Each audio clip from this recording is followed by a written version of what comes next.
Assalamualaikum warahmatullahi wabarakatuh. Perkenalkan, nama saya Fitriani dengan NIM 2241103020064 dari kelas 6 HKIB.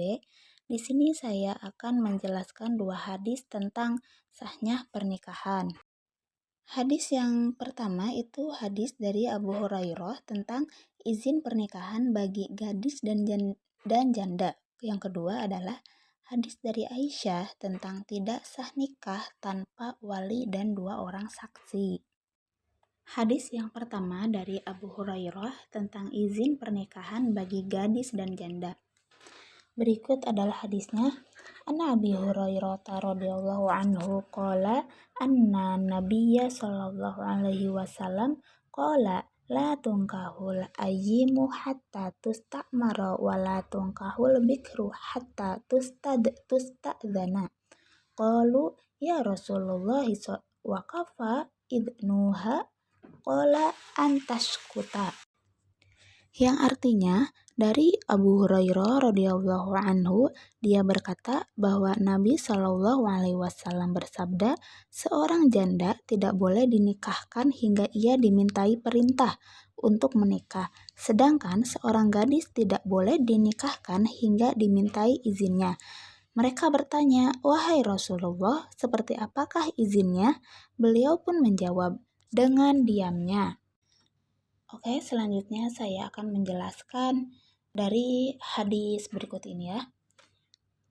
Jadi Nabi Shallallahu Alaihi Wasallam itu bersabda, seorang janda tidak boleh dinikahkan hingga ia dimintai perintah untuk menikah. Jadi jika ada seorang wanita yang pernah menikah dan kini sudah bercerai atau ditinggal suaminya, hadis ini pun menjelaskan bahwa sebelum seorang janda dinikahkan lagi, ia harus dimintai pendapat atau izinnya. Ini menunjukkan bahwa janda memiliki hak untuk menentukan ia akan menikah lagi atau tidaknya. Kemudian, untuk seorang gadis tidak boleh dinikahkan hingga dimintai izinnya. Jadi, jika ada seorang gadis yang belum pernah menikah sama sekali, kemudian ada seseorang yang ingin menikahinya, tetapi gadis tersebut tidak memberikan izin atau menolak untuk dinikahi oleh lelaki tersebut, maka tidak boleh terlaksananya pernikahan.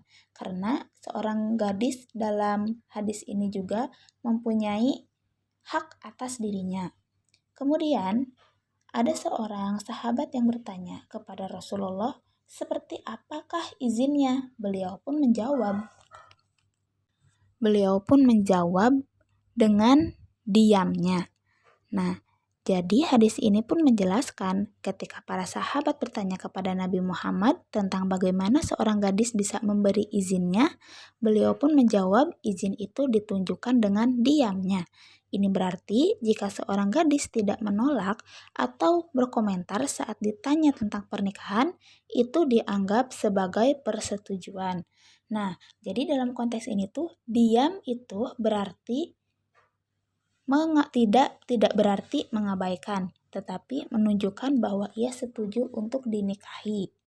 Kesimpulan dari hadis berikut adalah seorang janda tidak boleh dinikahkan tanpa meminta pendapatnya terlebih dahulu. Ini menunjukkan bahwa dia memiliki hak untuk memilih dan memberi persetujuan atas pernikahan yang akan dijalaninya.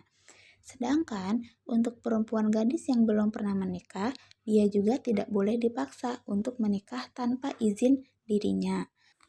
Kemudian, diamnya seorang gadis, seorang perempuan atau tidak menolak, tidak berkomentar sama sekali, maka itu dianggap sebagai persetujuan.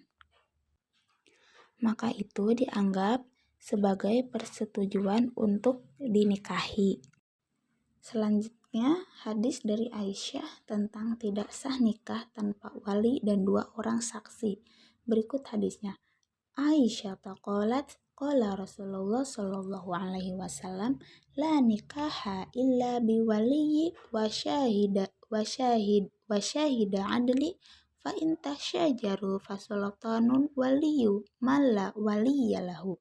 yang artinya dari Aisyah dia berkata, Rasulullah SAW, nikah tidak sah kecuali jika menyertakan wali dan 2 orang saksi yang adil. Jika mereka berselisih, maka penguasa adalah wali bagi yang tidak mempunyai wali. Selanjutnya, saya akan menjelaskan penjelasan dari hadis kedua ini. Nikah itu tidak sah kecuali jika menyertakan wali dan 2 orang saksi yang adil. Nah, wali adalah orang yang memiliki hak untuk memiliki calon pengantin wanita dalam proses pernikahan. Biasanya, wali adalah dari anggota keluarga terdekat seperti ayah, kakek, atau saudara laki-laki. Nah, hadis ini juga menegaskan bahwa kehadiran wali adalah syarat yang tidak boleh diabaikan dalam pernikahan. Kemudian, selain wali, pernikahan juga harus disaksikan oleh 2 orang saksi yang adil.